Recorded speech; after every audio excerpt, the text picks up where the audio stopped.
Salam əleykum. Əzizlərim, indi mən sizə evdə nə cür şavruma hazırlanır onu göstərəcəm.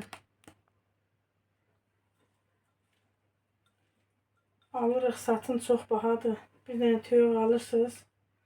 Onun döşündən 4-5 dənə dönər qarmaq düzəltmək olar. Qalanını da supavoyla vur. Pişirib yeyə bilərsiniz noşacanla. Tüyün döşünü kızarttım.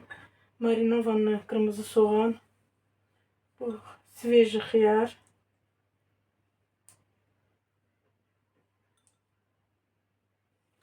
Sveji xiyar. Bu deyəsiz rəngini ağdır. Bu da turşu xiyarıdır. Mən həmişə səpəndə ağ xiyarın toxumunu alıram, onu səpirəm. Turşusunu qoyuram, ağ xiyarın turşusudur. Biraz ağ xiyarın turşusundan.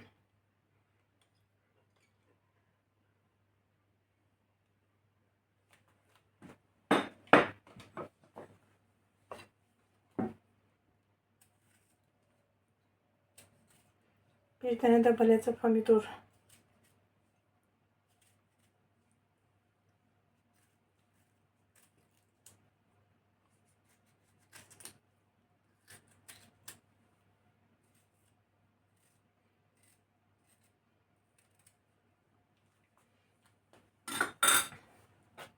Çok lezzetli olur. Bunu sonra sapılcada kızartacağım.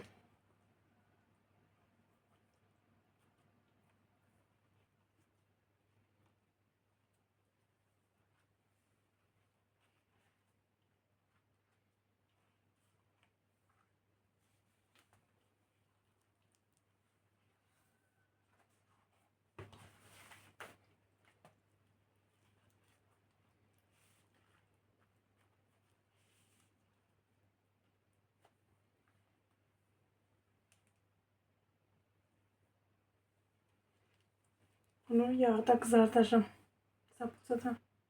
Соус имеет свое значение и подходит для овощей, для рыбы, для морепродуктов, головных вод.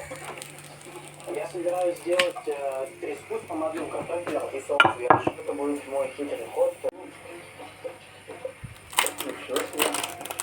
Соус верш сам по себе очень интересный, потому что он делается из масла, томатов и всего остального. Он, конечно, очень хорошо подходит к салатам, к холодным закускам, креветкам, овощи. Однозначно, я вот, например, его люблю, знаете, с чем?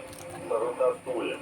Я имею в виду современную версию рататуи, которая выкладывается, соответственно, кружочками. И овощи уже начинают играть совершенно по-другому.